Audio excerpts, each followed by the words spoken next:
اور تقوی کی جو بنیادی جو نقطہ ہے حلال اور حرام چیز کے درمیان فرق پیدا کرنا، خیر اور شر کے درمیان فرق پیدا کرنا، کیا چیز اچھی ہے، کیا بری ہے، کیا حلال ہے، کیا حرام ہے.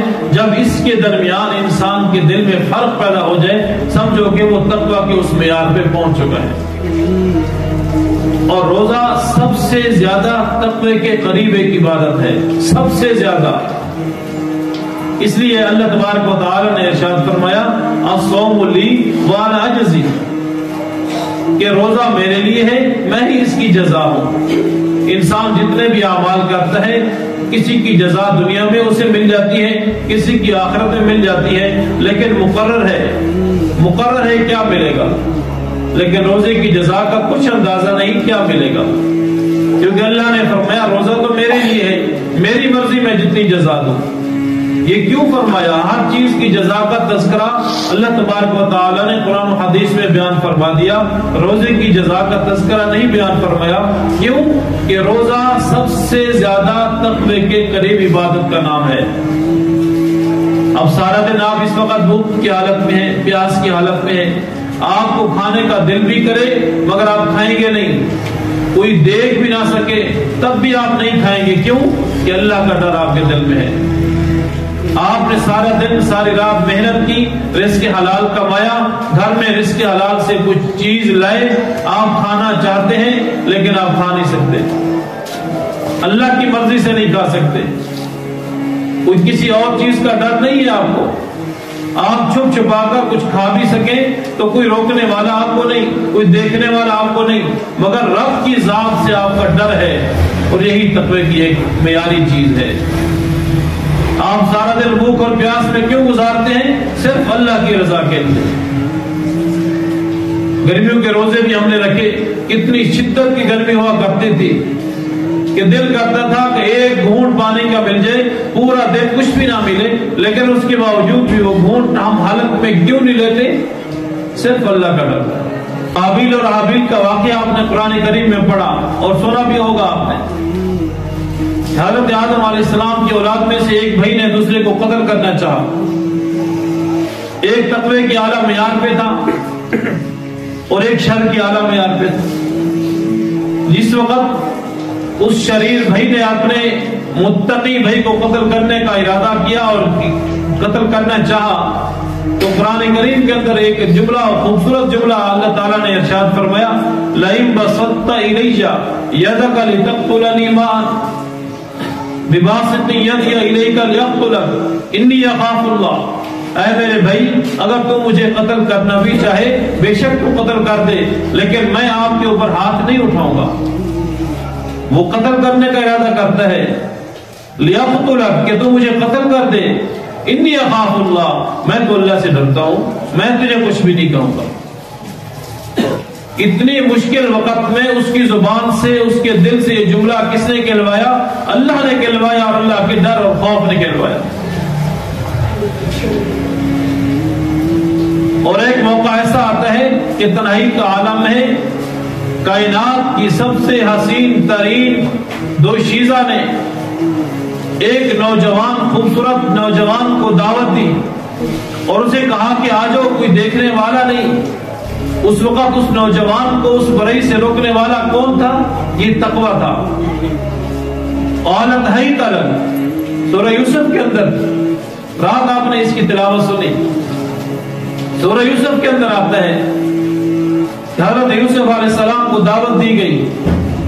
کائنات کی خوبصورت نوجوان لڑکی نے دعوت دی. حضرت یوسف کا شباب بھی عروج پہ تھا، کوئی دیکھنے والا بھی نہ تھا، موقع بھی میسر تھا، لیکن کیا کہا؟ قال معاذ اللہ، میں تو اللہ کی پناہ میں آتا ہوں. قال معاذ اللہ، میں تو اللہ سے ڈرتا ہوں.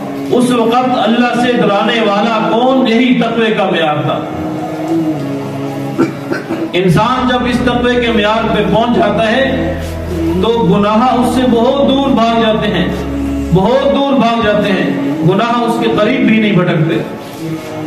لیکن جب یہ معیار نہ ہو جب یہ معیار نہ ہو تو انسان کی نہ آنکھ میں شرم اور حیا باقی رہتی ہے، نہ انسان کی زبان میں شرم اور حیا باقی رہتا ہے، اور نہ ہی انسان کے ہاتھ اور پاؤں میں شرم اور حیا باقی رہتا ہے، اور نہ ہی انسان کے تصورات اور انسان کے ذہن اور دماغ کے اندر شرم اور حیا باقی رہتا ہے۔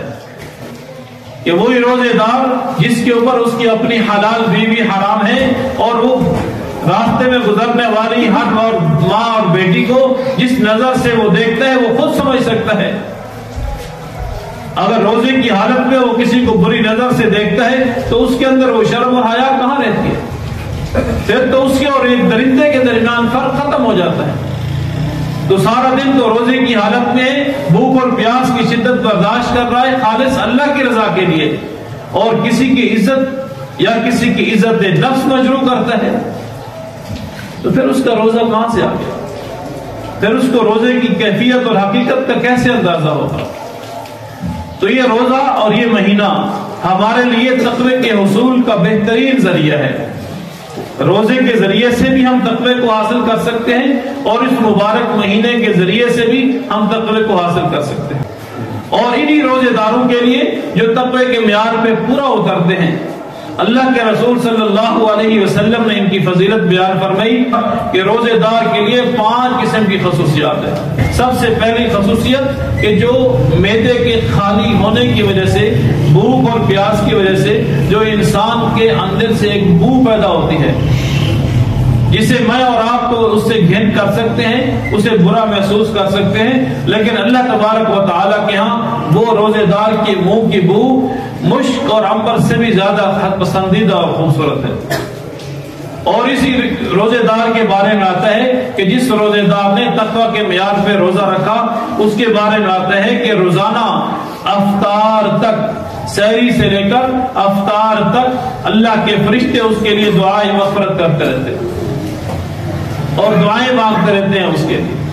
اور اسی روزے دار کے لیے فرمایا کہ روزانہ اللہ تبارک و تعالیٰ اس کے لیے جنت کو مزین کرتے ہیں، خوبصورت کرتے ہیں، اور اس جنت سے مخاطب ہو کے کہتے ہیں کہ ان قریب کچھ لوگ ایسے ہوں گے جو صرف میری رضا کے لیے بھوکے رہے، میری رضا کے لیے پیاسے رہے، میری رضا کے لیے مشقتیں برداشت کرتے رہے، حلال چیزوں سے بھی اپنے آپ کو بچاتے رہے، اپنی زبان کو، اپنی آنکھ کو، اپنے ہاتھوں کو، اپنے پاؤں کو برائی سے بچاتے رہے، اور یہ جنت ان کے لیے تو مزین کی جا رہی ہے، ان قریب وہ تیرا ٹھکانہ بنے گا۔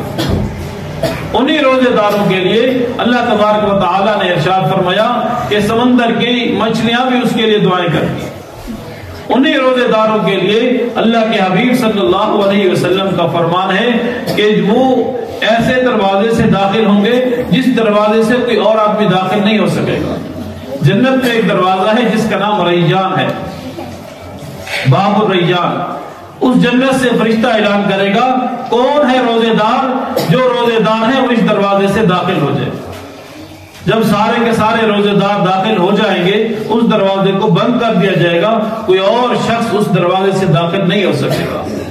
یہ ہے دنیا اور آخرت میں اس روزے دار کی عزت جو تقوی کے معیار پہ پورا اتر کر روزے رکھنے کا اس نے عہد بھی کیا ہو اور روزے رکھ بھی رہا ہو۔ اللہ تعالیٰ کے ہاں بہت بڑا مقام ہے روزے دار کا، بہت بڑا مقام ہے۔ تو ہمیں بھی چاہیے کہ اس فضیلت کو بھی پہچانیں، اس اہمیت کو بھی پہچانیں، اور یہ مبارک مہینہ ہمیں بار بار متنبہ کرنے آتا ہے کہ اے میرے مسلمان بندے، یا ایھا الذین آمنو، اے میرے ایمان والو، واپس آ جاؤ اپنی ان کوتاہیوں سے، واپس لوٹو اپنے ان گناہوں سے، واپس آ جاؤ ان نافرمانیوں سے، اور اللہ کے ساتھ اپنا تعلق کو مضبوط کر لو، اللہ کے دین کے ساتھ اپنے تعلق کو مضبوط بنا لو، اللہ کے دین کو تھام لو، دنیا کے اندر بھی کامیابی اور آخرت کے اندر بھی کامیابی ہو۔ اور پھر اس مبارک مہینے کو سستی اور کاہلی سے گزارنے والے زندگی میں اس مہینے میں تبدیلی پیدا نہیں کی، بلکہ وہ پہلے سے بھی بدتر ہو گیا، پہلے سے بھی زیادہ لاپرواہی والی زندگی میں، لاابالی والی زندگی میں، گالم گلوچ والی زندگی میں، بے شعوری والی زندگی میں وقت گزارنے لگا۔ اس کے لیے بھی اللہ کے حبیب صلی اللہ علیہ وسلم نے سخت ترین الفاظ استعمال فرمائے۔ صحابہ اکرام رضوان اللہ تعالی علیہ مجمعین فرماتے ہیں کہ ایک مرتبہ آپ مسجد نبوی تشریف لائے اور ممبر پہ پہلا پاؤں رکھا تو آپ نے فرمایا آمین، اور پھر جب دوسرے ممبر پہ قدم رکھا آپ نے فرمایا آمین، پھر جب تیسرے پہ قدم رکھا تو آپ نے فرمایا آمین۔ جب خطبہ ارشاد فرما چکے صحابہ کرام نے عرض کہ یا رسول اللہ آج آپ نے ایک نیا عمل کیا، ہمیں سمجھ نہیں آئی کہ یہ 3 مرتبہ آپ نے آمین آمین اور آمین بولا ہے، اس کی کیا وجہ ہے؟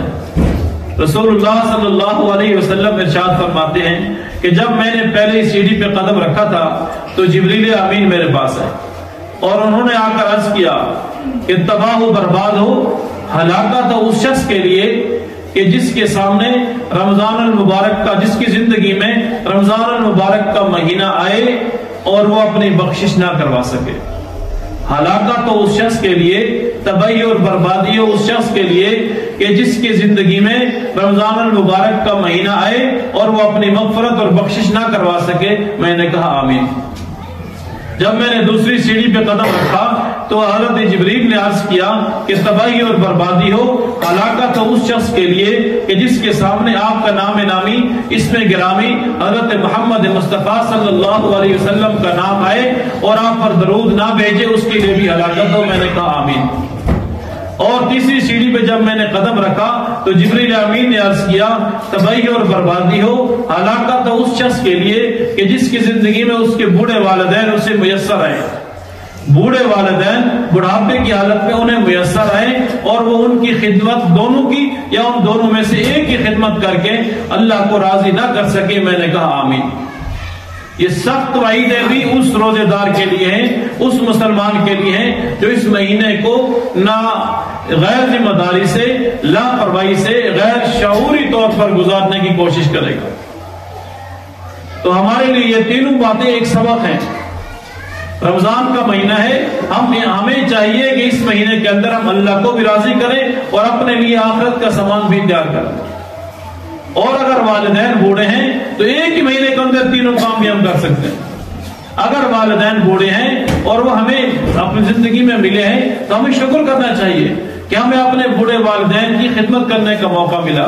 ماں ہے تب بھی، باپ ہے تب بھی، دونوں ہے تب بھی شکر کریں اور ان کی خدمت کر کے اللہ کو راضی کر دیں۔